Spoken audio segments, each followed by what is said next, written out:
To access community, you need to go back to your dashboard and click on the community option in the left pane. Here you can find all the different resources already made by other users. Or you could search for a specific kit or resource that you would like.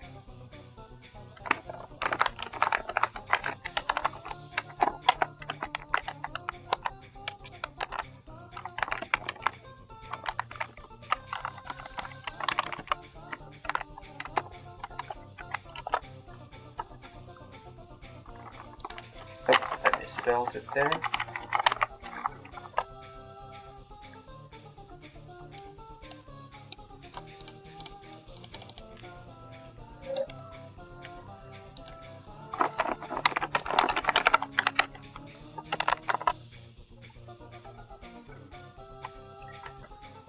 We will choose this one. Then we'll go to duplicate. It'll open the environment in which this kit was created. Next, we'll go and click on this small arrow on top of the working space, and then we'll click on Move to Project.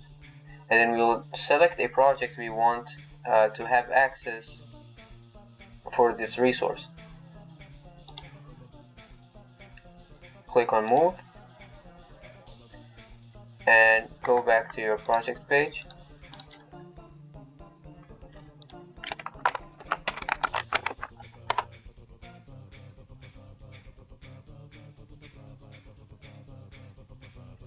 We were working on tutorial, and now you can see the kit in our resources.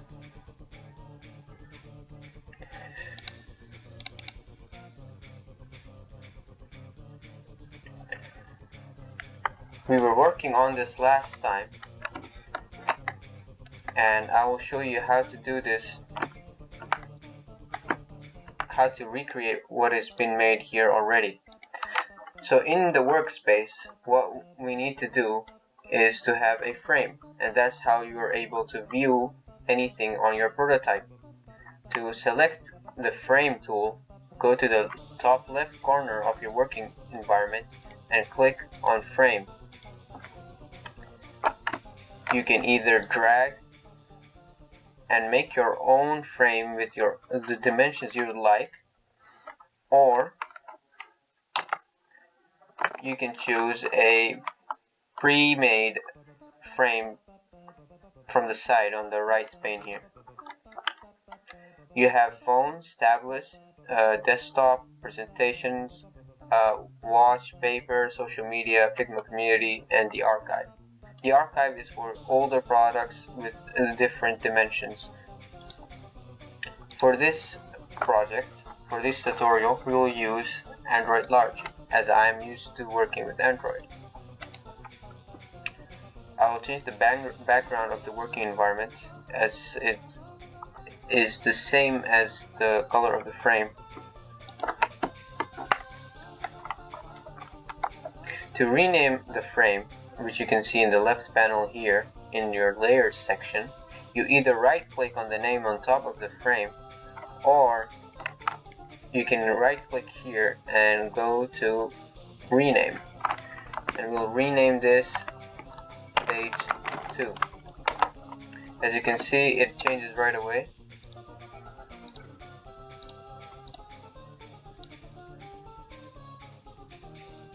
I'll change the background further for contrast, and let's try remaking what's on the left here.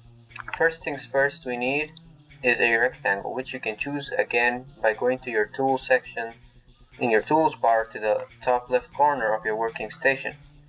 Select rectangle, which you can also do by pressing R on the keyboard. Just drag and drop till it fits. Figma will automatically help you.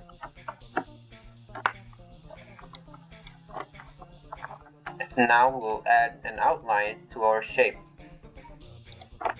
We can increase the outline by either typing it down ourselves, or just by using the arrow keys on our keyboard. I like 4. It looks good enough for our purpose.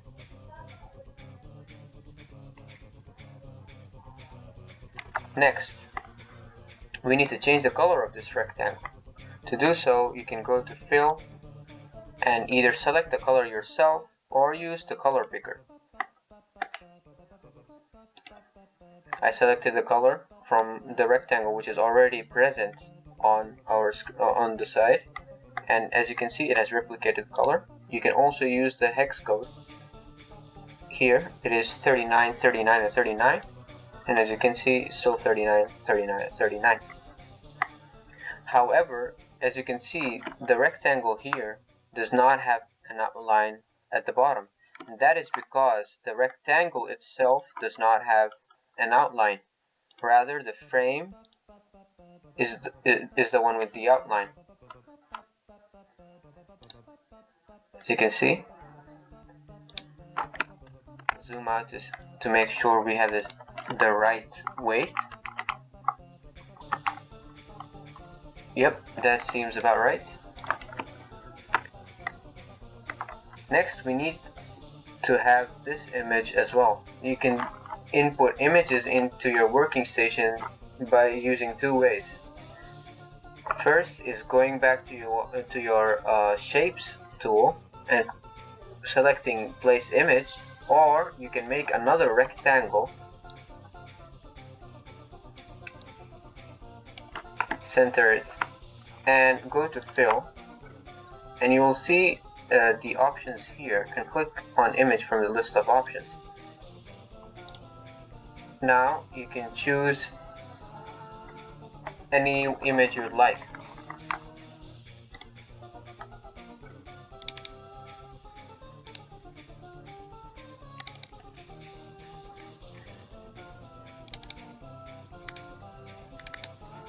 We'll go with this one. As you can see, the image moves, replaces itself as we move and change the dimensions of a rectangle. Reform, sorry. This is looking almost the same, provided the picture is different. Next, you will need the text. Again, go to your tool section, click on the tool, text tool, or you can just click on T, press T on your keyboard, and you can just drag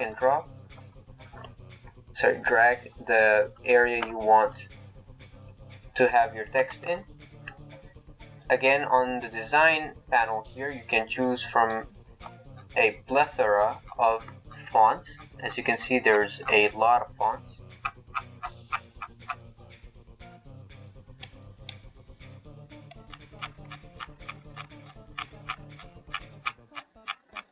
We'll go with the same fonts on the left in our model, which is Frijole.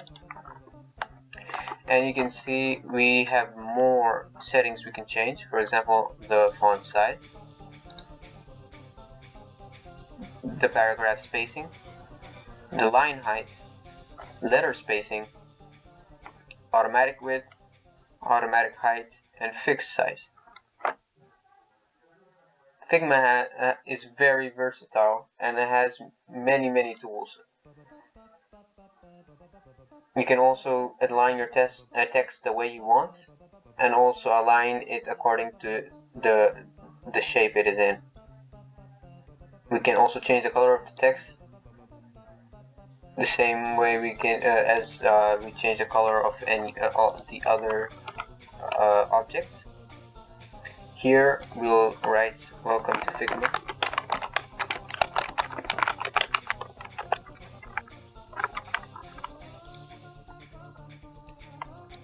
The last thing we need to do is to change the color of the frame. This can be done.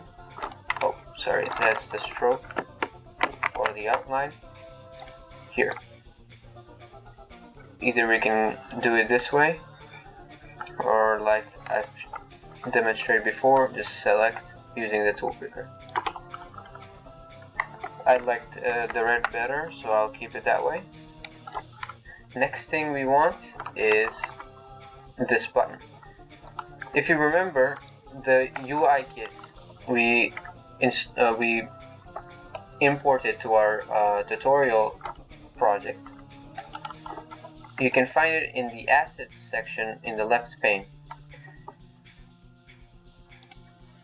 There's two sections.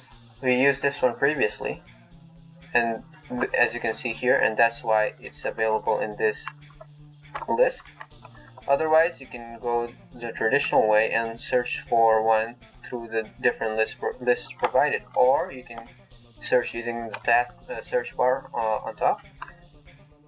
It's called the toggle switch, and we'll choose this one. And we want another shape, the circle shape here, so we'll go with an ellipse here and make one.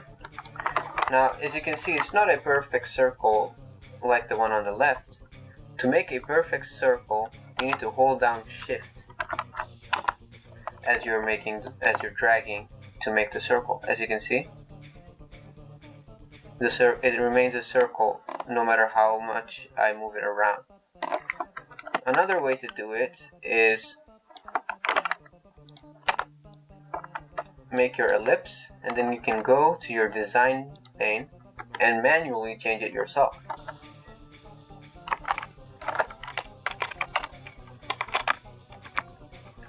That's the width, that's the height,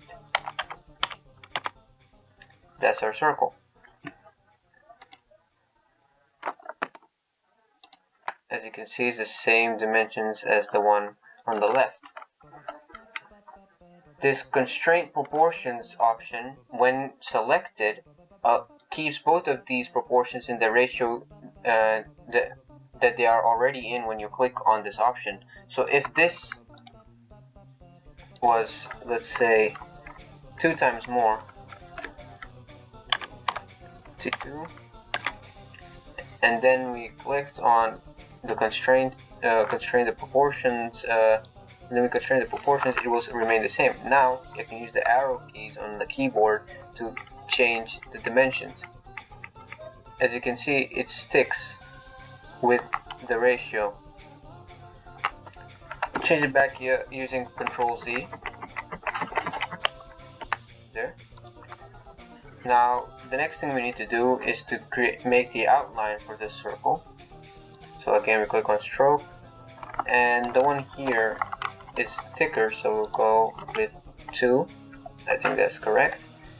Again, we can align it either using the guides Figma provides when you're moving the object, or you can center it based on another object.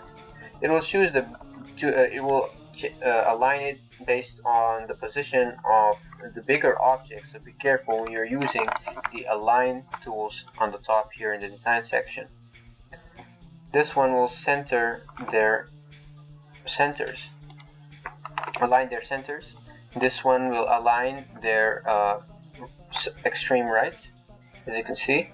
This one will align their extreme lefts, and this one will align their top sides, and this one will align them based on their horizontal centers. But we want it to be aligned based on based on their horizontal centers. Yes. To move an object above another object or below another object, you can either right click and click on bring to front or bring to back, or you can use the brackets on your keyboard. By clicking on the opening bracket, you can move the object behind another. By clicking on the closing bracket, you can move the image above another. Now again, we need to align these two objects.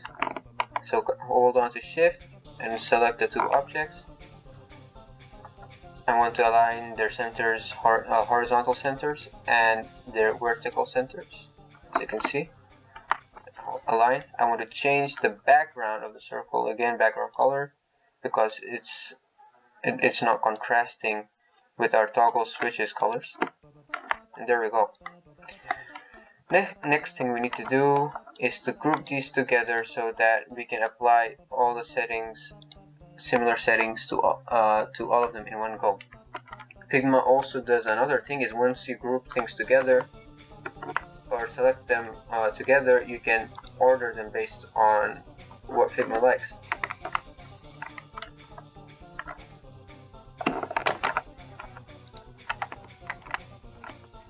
Another cool thing about Figma is, select this for a moment.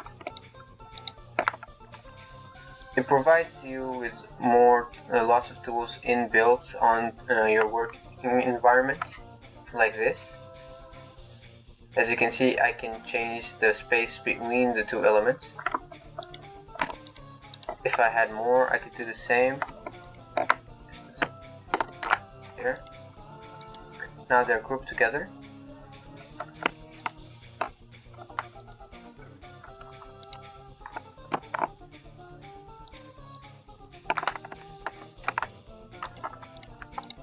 As you can see, whenever you click on the area covered by these elements, you're clicking on the group, selecting the group. If you want to select a single element, an individual element, you have to hold on to Control and hover over the element you want to select. As you can see, now I have selected only the text here. We have made our first page here, the front page. Now what we need to do is to connect this button so that it moves to this page here. To do that, go to the prototype section on your right pane and click on the object you want to interact with. Drag and drop using the plus icon here or the node that's provided there, and change the settings as you like. I want this, when I click on this group here, I want it to go directly to this page. To do that, I can click on tap, on drag while hovering or while pressing, or if I want it to execute the action based on a key being pressed on the keyboard, I can do so as well. On mouse enter, mouse leave, touch down or touch up, which is the arrow keys on the cursor keys on your keyboard. I'll go with on tap, and I'll select navigate to, as we want to go to the next page rather than opening the page on the same page. We'll open it on top of the page. We do not want that right now. You can do that as well if you'd like, and I will show you an example as well. Click on navigate to page 2. It automatically selects page 2 as we drag the action from the node here, and we can change the animation as well.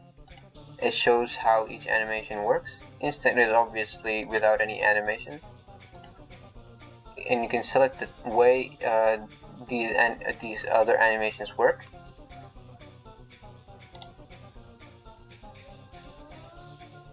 As you can see, there is a difference.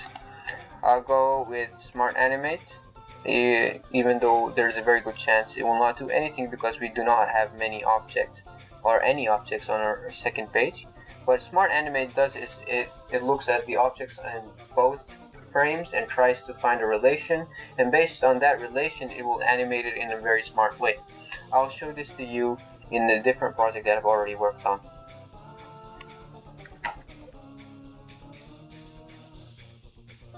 Now that we are done, to see how it works, we go to the present option, click on the present option on the top right corner of our working station,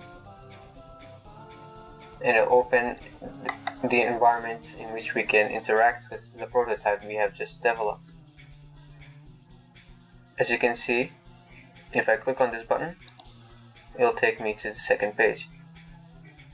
Now if I and also this is this will reflect the changes in real time. For example, if I change the animation to instant, if I click on this button, as you can see, sorry, this is this other page.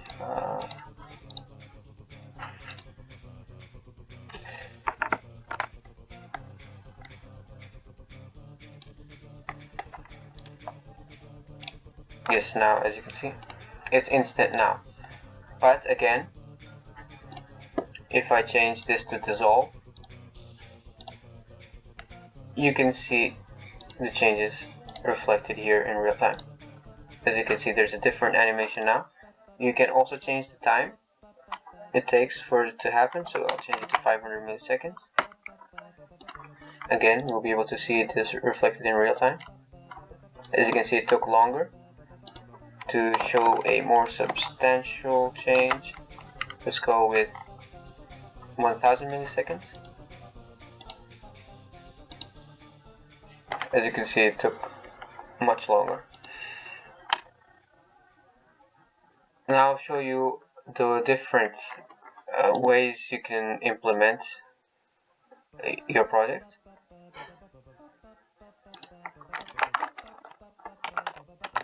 Using the project I've made for user interface development.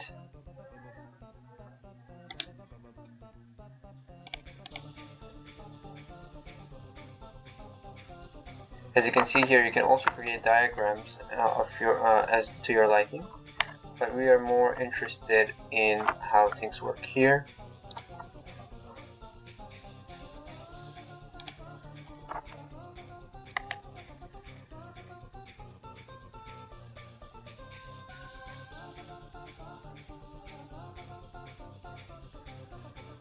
As you can see, this is also done using the prototype option. You can create this effect by hovering on top of it. This was a simple slide-in animation, but now when I click on register, you can see, based on the objects on our screen, on our frame, Smart Animate automatically animates them in such a way that that looks very nice. Again, the same thing with the button here.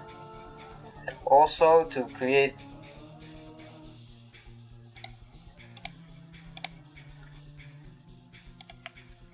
this effect, where you click on a button and it will show as though you're typing it in, as you can see, is also done using the prototyping option in our right pane. This is all done using the prototyping option, by the way. Log in, and as you can see, all the different things you can do.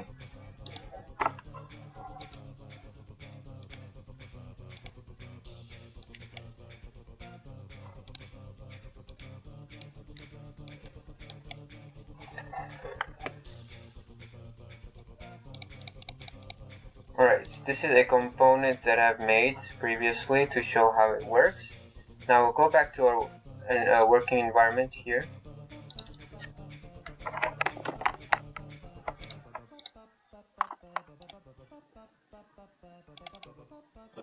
And I'll show you how to do it again. To make components, you need to first make your elements for your component. So let's go with this. You can round off the corners. Let's make it look like a text field. There, I like that. Add an outline. This looks about right. We'll make the background color a little transparent. There. Let's go with 60. Yep.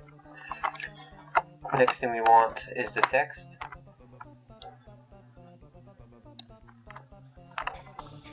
We'll increase the font size.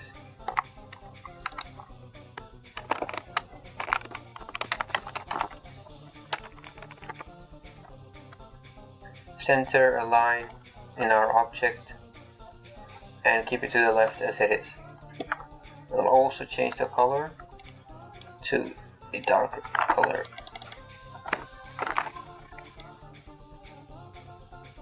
I like that.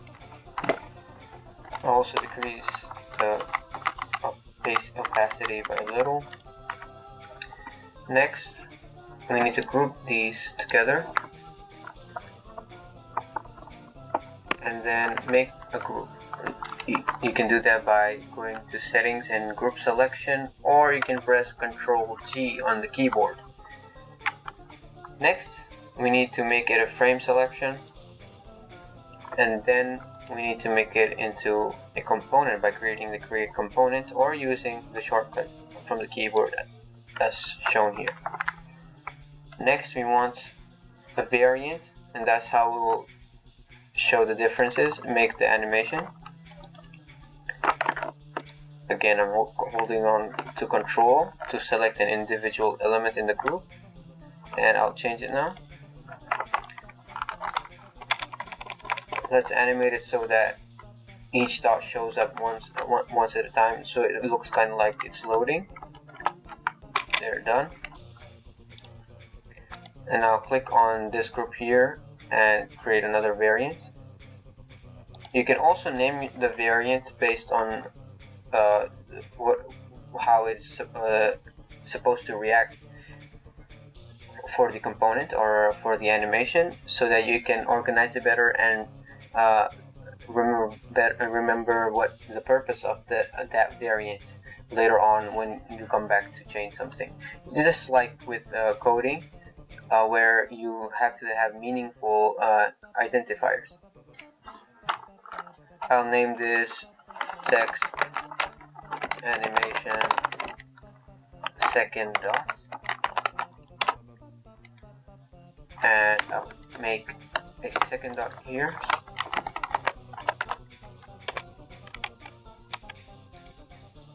Make another variant. I'm clicking on the group so that I don't have to work more, because I don't want to add the more dots in one go, just one dot at a time, as you can see.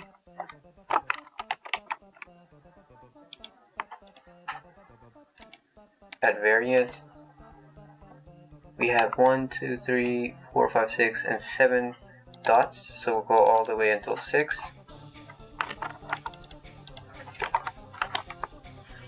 This is now the 4th.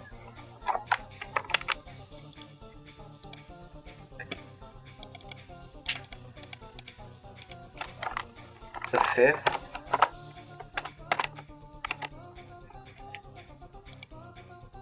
And finally the 6th one.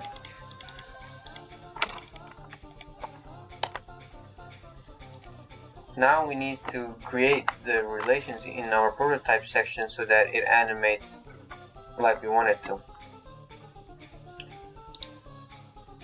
For this, let's drag and drop. Make it after delay, because we want it to happen automatically without us doing anything. And we'll change it to let's go with 100 milliseconds. Now I will change it to variant 2.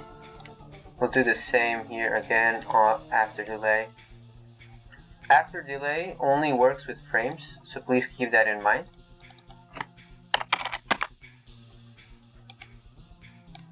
You can also copy paste the relations if you would like. I'll show it in just a bit. You can do that when you're copying objects as well. So if I copied this group of elements here, it would retain the connection in the prototype section. However, the problem would be, because this one is connected to this variant here, variant number 4, as you can see on the left. If I replicate this one, I'll show you just a second, by duplicating using the hotkey Control B. You see, the relation will be with variant 4. You can see both relations here. So you'll have to change that. If you have other settings, they'll remain the same. As you can see here, after delay, still the same. I'll remove this for now.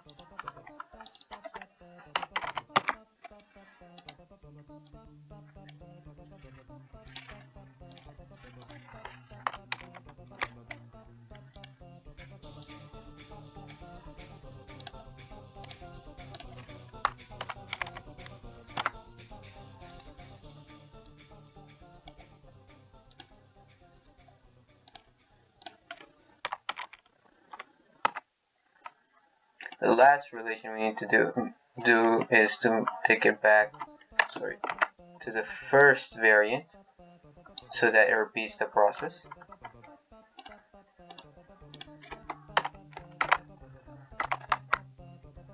Another effect I'd like to add is if I hover on top of this element,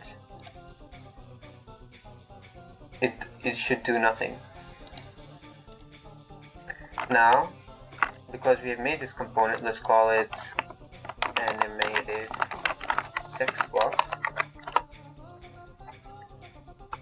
We can find it now in the assets section here, as you can see, because it's a component like the other ones from the UI kit we have installed. Now to see it in action, all you have to do is drag and drop here. Be careful with the dimensions when you are designing your components, because you cannot change them later on. This is the size of the frame, by the way, not the size of the component. As you can see, I'm not allowed to change it, even in the design section. So let's go back here, select all of them,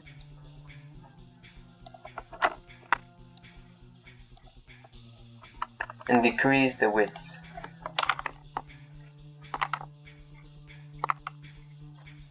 So just decreasing the frame. I'll have to manually select these and then decrease it.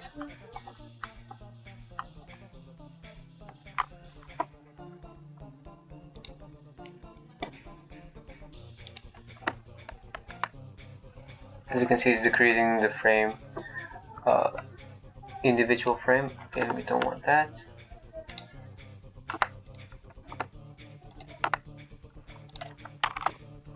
Yep, there we go.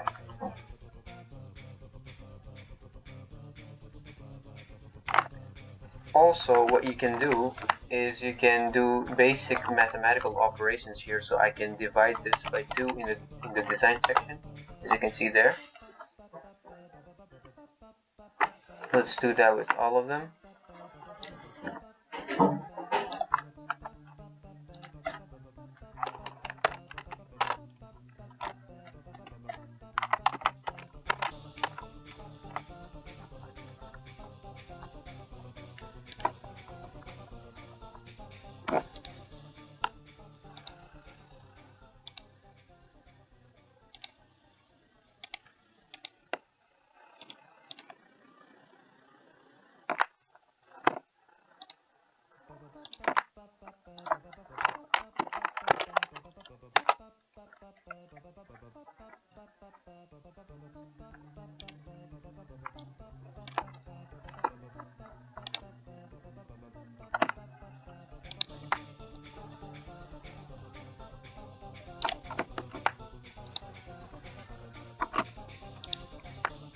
$292, just $289. There. We wanted all of them to be the same, otherwise it will look a little bit janky. And as you can see, the chains are replicated here. Now we'll go back to present, and we'll be able to see our component in action. As you can see there, the delay, the one we chose was 100 milliseconds. If you want it to go faster or slower, we can change it accordingly. Again, the other one also works.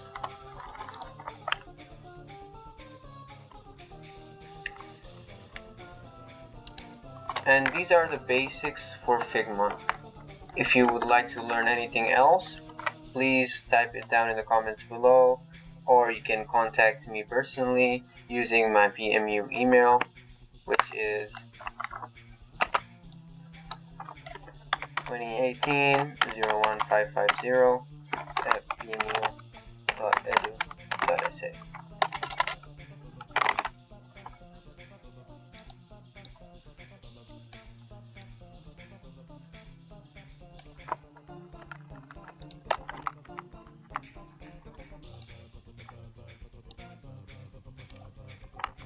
Thank you very much for watching, and assalamu alaikum.